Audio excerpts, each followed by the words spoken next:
Yo, yo, yo! Welcome to another instance of Mr. Potato Awesome Fitness Tips, my brothers! Hell yeah, bros! We are breaking down exercises today once again. Today, we are going to break down the push-ups. Push-ups are fucking awesome. There's zero reasons why you are not doing push-ups. There's zero barriers of entry. You can literally go to the ground right now and give me a set of 20 push-ups and fucking praise brooding while you do so to get the fucking chest popping, my brothers. Who never did some fucking push-ups? Went to a side room and crank it out a ton of push-ups just to fucking get that chest pump and get those arm veins going on. You can't call yourself a lifter if you never did that. So yeah, the fucking push-ups. Let's start with what is the best usage for push-ups, and it's for sarcoplasmic hypertrophy. It's to introduce metabolic stress to the muscles involved in pushing. This movement is absolutely fucking great to really fill up the fucking chest after a gnarly session where you did some bench presses and other movements that are going to overload the muscle,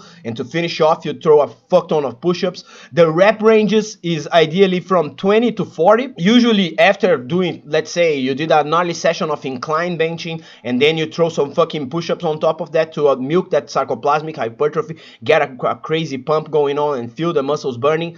And you will probably be doing right around 20 to 40 reps. You lose a lot of fucking reps after you already stress the muscle with other overloading exercises. So for that, you can introduce 3 to 5 sets. The rest times is 2 to 3 minutes. It can be lower than that, but it depends on your work capacity. And one of the best things about the fucking push-ups is that you can go safely to failure and beyond failure for that matter. So reps in reserve is 0. And to go beyond failure, my favorite strategies with push-ups is doing a mechanical drop set. You do the fucking push-ups, you do as many push-ups as you can, and after you are not being able to do it anymore, you drop your knees to the floor. If you do this adjustment after you already reached failure, this is a mechanical drop set and you can milk more reps and really get the gnarliest pump that you ever got in your fucking chest and triceps. So strength standards, listen, the strength standards I didn't consider it based on you doing push-ups after you are doing other exercises. This is just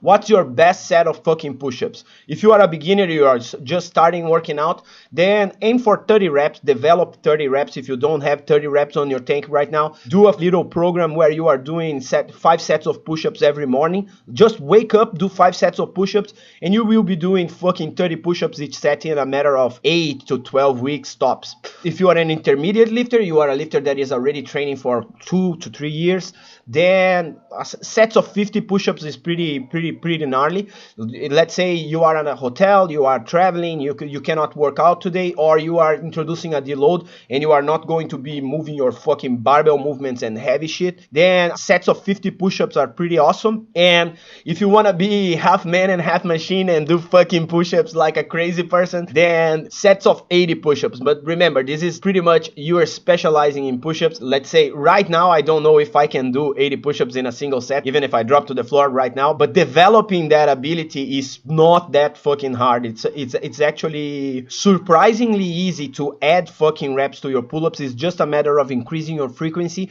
and doing push-ups pretty much every fucking day for higher reps, and you will develop a ton of reps. The counter side of that is that usually body weight movements, when you try to emphasize a ton of fucking reps and develop your rep range to really go to crazy levels, you lose that shit too fast. If you don't do high rep push-ups or dips or whatever, even pull-ups, in a matter of 3 months you will lose like half of your total reps.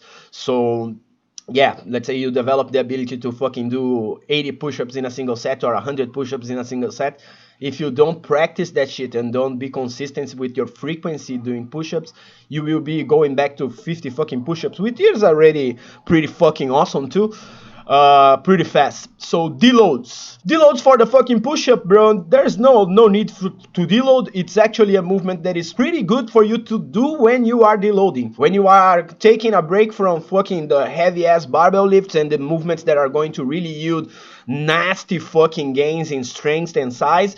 Then using the push-ups in those weeks is pretty awesome. I like to program exercises that emphasize sarcoplasmic hypertrophy to my fucking deloads, because then I go to the gym, I don't add a ton of stress to the body, I crank a ton of fucking reps, move blood around, and don't introduce a lot of systemic fatigue. Just be careful not to be trying to introduce special metabolite techniques like the mechanical drops, as I said earlier, because then you are pushing the limits and you are not allowing your body to clear up the systemic fatigue that you accumulated throughout your training cycles, okay? So volume considerations for fucking push-ups. The minimal volume for you to maintain the development that the push-ups gave you is right around 5 sets a week. So if once a week you are going there and doing a bunch of fucking push-ups, you are going to maintain the development that you milked with the exercise. The minimal effective volume for you to make steady progress with the movement is right around 10 to 15 reps. It requires a high volume, but the interesting thing about the push-up is that you can be introducing this volume in a second workout. You can do it, let's say, before you go to bed. You don't need to be on the gym. Like I said right in the beginning of this fucking review, you can do push-ups whenever you fucking want, wherever you fucking are, okay? So there's zero barriers of entry, and if right now you are not doing push-ups, you need to start doing fucking push-ups. Push-ups, bodyweight squats, and lunges, bro. You can already milk a ton of fucking gains just with this kind of movement. Maximum adaptable volume for you to be focusing on developing a fuck ton of fucking hypertrophy with the push-ups, right around 16 to 25 sets. And the maximum recoverable volume is just yes. Because if you want to be a fucking pull-up machine, bro, you can be a fucking pull-up machine. There's guys that do like 1,000 fucking push-ups a day. I know a crazy motherfucker, martial artist. The guy is a black belt in karate, and he's a little bit of a nut job, you know. But he does every fucking morning before he starts the classes. He come to the gym like 6 in the morning and start cranking push-ups, and it's impressive to say the least, because he really does 1,000 fucking push-ups every fucking morning. I don't know if that is conducive to a lot of his strength, but he doesn't do strength training, and the guy is fucking strong as a fucking brick house, bro. So let's start fucking reviewing the exercise. So range of motion. The range of motion for the fucking push-up is really, really great, because you can fucking... I just realized that range of motion and compound factor are going to go on top of each other. I'm going to say pretty much the same thing.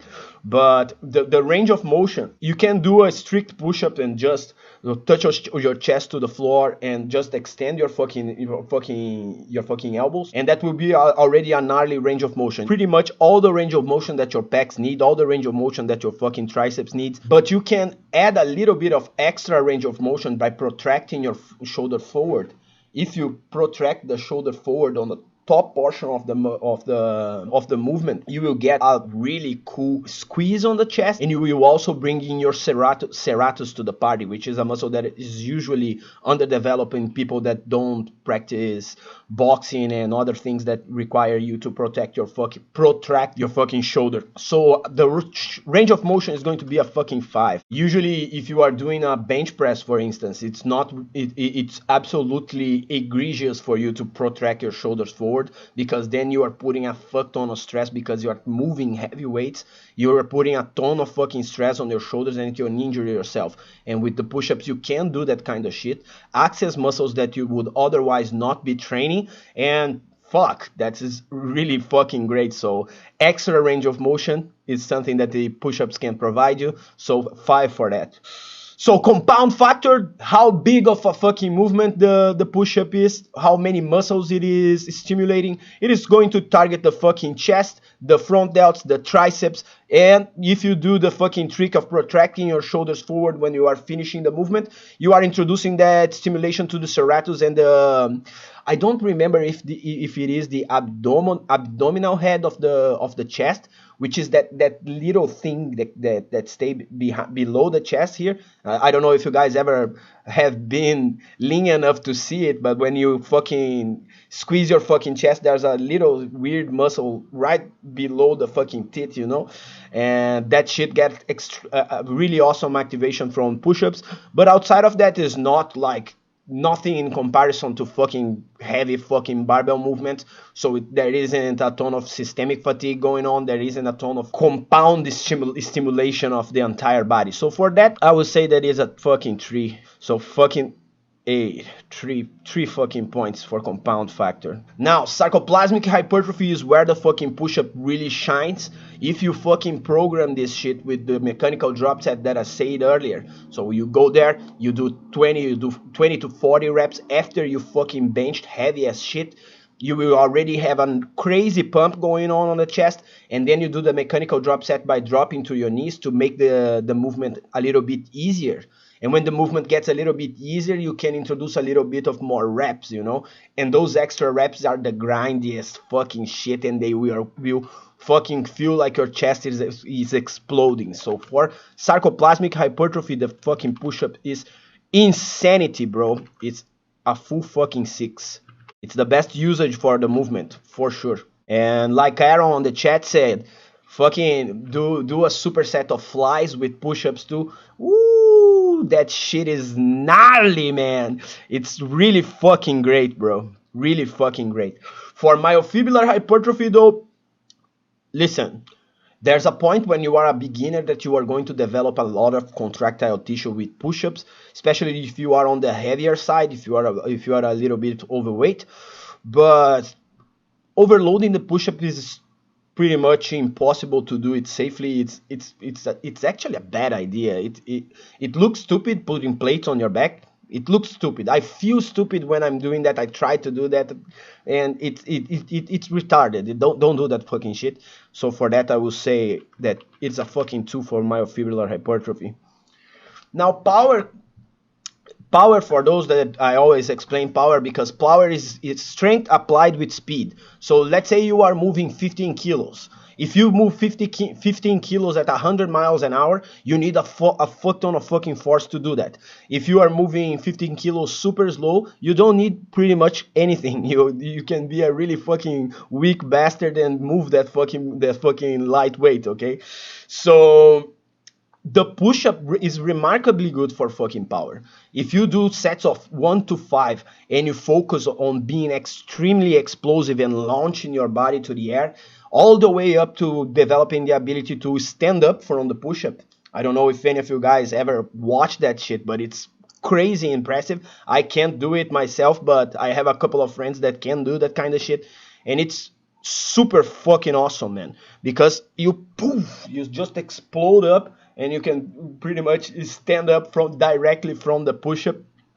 And me personally, those sarcoplasmic hypertrophy sets that I do after fucking bench presses, I focus on being super slow on the eccentric and explode on the way up. And that fucking shit, it might be placebo, it might be because I'm thinking that I'm doing that, but I feel that after I started doing that, I started to become more explosive on the bench press. So for power, I would say that it's not useless, at least.